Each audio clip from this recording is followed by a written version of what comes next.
Hello बच्चों, आज की इस वीडियो में हम डिस्कस करेंगे what is biology. Means biology के एनसीईआरटी पढ़ने से पहले कम से कम हमें ये बेसिक पता होना चाहिए कि इस बायोलॉजी सब्जेक्ट में हम किसके बारे में स्टडी करते हैं। तो हम सभी ने क्लास 10 तक साइंस की एक बुक पढ़ी है, जिसमें हम कुछ चैप्टर फिजिक्स के, कुछ चैप्टर केमिस्ट्री के और कुछ चैप्टर बायोलॉजी के पढ़ते हैं। मतलब बायोलॉजी क्या है? साइंस का एक पार्ट है। लेकिन सबसे इम्पोर्टेंट क्वेश्चन, इस बायोलॉजी में हम पढ़ेंगे किसके बारे में?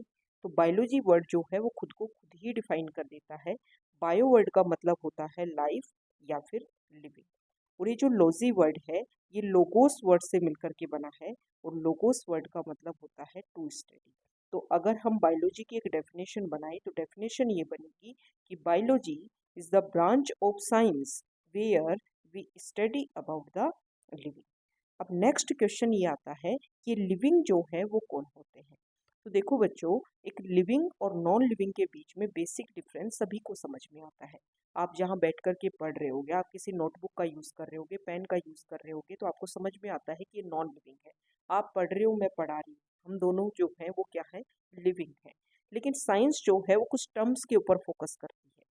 साइंस ये कहती है कि जो ग्रोथ कर सकता है, जो रिप्रोड्यूस कर सकता है, जिसमें खुद के जैसे ही लिविंग को रिप्रोड्यूस करने की पावर हो। इसके अलावा लिविंग हम उसको बोलेंगे जिसमें रिस्पोंड करने की पावर हो। कोई भी एक्टिविटी उसके आसपास हो रही है, उसके अकॉर्डिंग वो रिस्पोंड कर पाए। अब आप इसमें एक क्वेश्चन पूछ सकते हो, बोले मैम मान लो हम तो रिस्पोंड कर दें, मान लो हमारा किसी के साथ झगड़ा हो जाए तो हम रिस्पोंड कर दें कि उसको मारे पीटे या फिर वहां से बच करके निकल जाए। आप मुझे ये बताओ, बोले मैम कि प्लांट्स जो हैं वो हमने ये सुना है कि लिविंग है और लिविंग ही होते हैं प्लांट्स, तो ये कैसे रिस्पोंड करते हैं?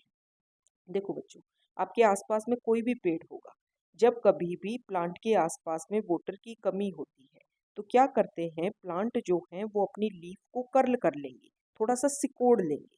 क्यों? क्या जरूरत है सिर्फ लीफ को ही क्यों सिकोड़ते हैं? क्योंकि बेटा अगर आपको थोड़ी सी बेसिक इन्फॉर्मेशन हो तो लीफ के ऊपर होते हैं स्टोमेटा, और इन स्टोमेटा से वाटर का होता है लॉस। पानी की कमी पहले से ही है प्लांट के पास में, और पानी जो है अगर इन स्टोमेटा से लॉस होगा तो वाटर की तो और ज़्यादा डेफिशिएंसी होगी। तो प्लांट इस कंडीशन में अपने आप को बचाने के लिए लीफ को थोड़ा सा कर्ल कर लेगा। तो ये रिस्पोंड करने की तो पावर हुई ना। प्लांट रिस्पोंड ही तो कर रहा है कि वाटर डेफिशिएंसी है, अब प्लांट को उसमें सरवाइव करना है। तो सरवाइव करने के लिए वो कुछ ना कुछ ऐसी एक्टिविटी करे ताकि उस कंडीशन में भी वो अपने आप को बचा सके। दूसरा, एक एग्जाम्पल प्लांट का मैं और आपको देती हूँ।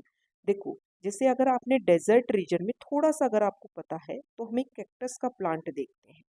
जो कैक्टस का जो आप प्लांट दिख रहे हो, जो उसमें ग्रीन कलर का जो आपको पार्ट दिख रहा है, वो बेटा उसका स्टेम है। नॉर्मली हम प्लांट में ग्रीन कलर का जो देखते हैं वो उसकी लीफ देखते हैं। लेकिन डेजर्ट में हमें पता है कि वाटर की कमी होती है। तो प्लांट में, नॉर्मली प्लांट में जो लीफ होती है उसके ऊपर होते हैं स्टोमेटा, और इन स्टोमेटा से निकलता है पानी।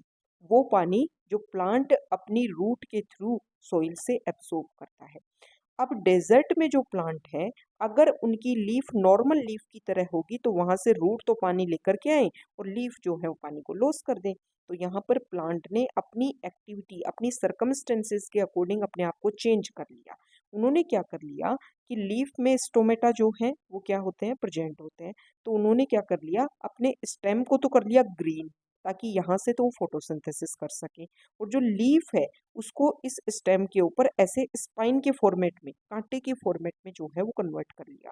जिससे क्या हो गया, लीफ का सरफेस एरिया कम हो गया। तो स्टोमेटा या तो बिल्कुल बंद हो गए, क्लोज हो गए, या बिल्कुल छोटे छोटे हो गए, ताकि वाटर का लॉस जो है वो क्या हो सके, बिल्कुल डिक्रीज हो सके। तो ये क्या है? एक रिस्पॉन्ड ही तो है प्लांट में, कि उसके चारों तरफ की सर्कमस्टेंसेज उसको उसके अकॉर्डिंग नहीं है, लेकिन उसको सर्वाइव करना है। तो सर्वाइव कैसे करेगा? जो भी उसके पास चीजें अवेलेबल हैं उनको थोड़ा थोड़ा मॉडिफाई करेगा, और मॉडिफाई करके चीजों को अपने अकॉर्डिंग जो है वो यूज करेगा। ठीक है? तो लिविंग उसको बोलेंगे जिसमें रिस्पोंड करने की पावर हो। इसके अलावा लिविंग उसको बोलते हैं जिसकी बॉडी में कुछ मेटाबॉलिक एक्टिविटीज होती हो। जैसे हम खाना खाते हैं, खाना डाइजेस्ट होता है, फिर हमारे ब्लड के थ्रू एब्जॉर्ब होता है, हर सेल के पास में पहुंचता है। हर सेल उस जो डाइजेस्टेड फूड है या फिर जो स्मॉलर सब्सटेंसेज हैं उसमें से एटीपी का फॉर्मेशन करते हैं हमारे सेल के साइटोप्लाज्म में, फिर माइटोकॉन्ड्रिया में। ठीक है, तो ये कुछ एक्टिविटी ऐसा जिस तरीके से हमारे अंदर हो रही है वैसे हर लिविंग में ऐसी एक्टिविटीज होती हैं। तो लिविंग किसको बोलेंगे? जिसमें ग्रोथ हो, जिसमें रिप्रोड्यूस करने की पावर हो, जिसमें रिस्पॉन्ड करने की पावर हो, जिसमें मेटाबॉलिक एक्टिविटीज हो, और साथ ही साथ में जो है हमने बचपन से एक लाइन सुनी हुई है कि cell is the basic unit of life. मतलब जिसको हमें लिविंग बोलना है, जिसको हम बोल रहे हैं कि इसमें लाइफ है, वो मिनिमम एक सेल का बना होना चाहिए। एक से ज़्यादा सेल का भी बना हो सकता है, जिसको हम मल्टी सेलुलर ऑर्गेनिज्म बोल देंगे। जो एक सेल का बना होता है उसको यूनिसेलुलर ऑर्गेनिज्म बोल देते हैं। इसके अलावा हमें पता है सेल से मिलकर के टिश्यू बनता है, टिश्यू से मिलकर के ऑर्गन बनता है, और ऑर्गन से मिलकर के ऑर्गन सिस्टम बनता है। तो टिश्यू में कुछ ऐसी पावर जनरेट हुई, कैसे जनरेट हुई? जब बहुत सारी सेल जिनका सेम ओरिजिन है वो एक साथ में आई, और जब ये एक सिमिलर फंक्शन परफॉर्म करने लगती हैं तो इनमें एक ऐसी पावर जनरेट होती है कोऑर्डिनेशन की, जो इनको मिला करके क्या बना देगी? टिश्यू बना देगी।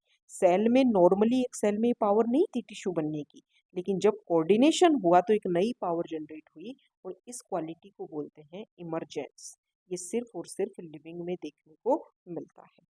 अब ये तो बात हो गई कि लिविंग जो है वो हम किसको बोलेंगे। तो ये सारे जो हैं वो कैरेक्टर्स हैं जिसको हम लिविंग बोलेंगे।